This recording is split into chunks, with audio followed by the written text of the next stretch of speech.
నిత్య శుభమంగళం. నేను ఈవేళ ఏంటంటే ములగాకు పప్పు చేస్తున్నాను. ములగాకుని ఇలా శుభ్రంగా కడుక్కుని తర్వాత దీన్ని చిన్న చిన్న ముక్కలుగా కట్ చేసుకోవాలి. తర్వాత ఏమో పప్పు ఒక గ్లాస్ అర గ్లాస్ పైనే ఉంటుంది. అర గ్లాస్ పప్పుని కడుక్కుని శుభ్రంగా నానబెట్టుకోవాలన్నమాట. నానబెట్టుకుని ఇప్పుడు ఇందులోకి అన్నీ వేసేసుకోవాలి. ఇక ములగాకుని ఇలా చిన్న చిన్న ముక్కలుగా కోసుకోవాలి. కొద్దిగా టమాటాలు, అలాగే పచ్చిమిరపకాయలు, కొంచెం ఉల్లిపాయలు, ఇవన్నీ కూడా మనం పప్పులో వేసేసుకోవాలన్నమాట.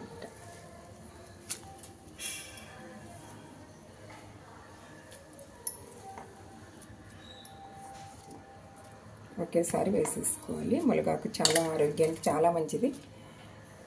ఇప్పుడు ములగాకు దొరికితే అప్పుడు నేను ఇలా పప్పు వేసి వండేస్తాను. అన్నీ వేసేసుకోవాలి. కొంచెం కారం వేసుకోవాలి, కొంచెం పసుపు వేస్తున్నాను. ఒకరు మూత పెట్టేసుకుని 3 విజిల్స్ వచ్చే వరకు ఉంచుకోవాలి. ఇంకా పప్పు ఇలా ఉడికిపోయింది.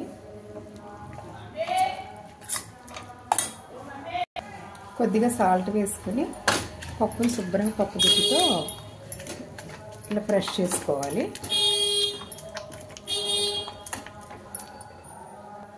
పోపు చేసుకోవడానికి కొద్దిగా నెయ్యి వేసుకోవాలి.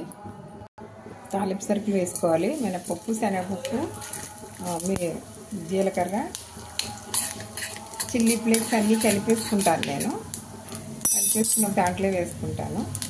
కొంచెం ములగాకు కూడా వేసుకుంటే బాగుంటుంది. ఫ్రైగా స్మెల్ వస్తుంది అన్నమాట.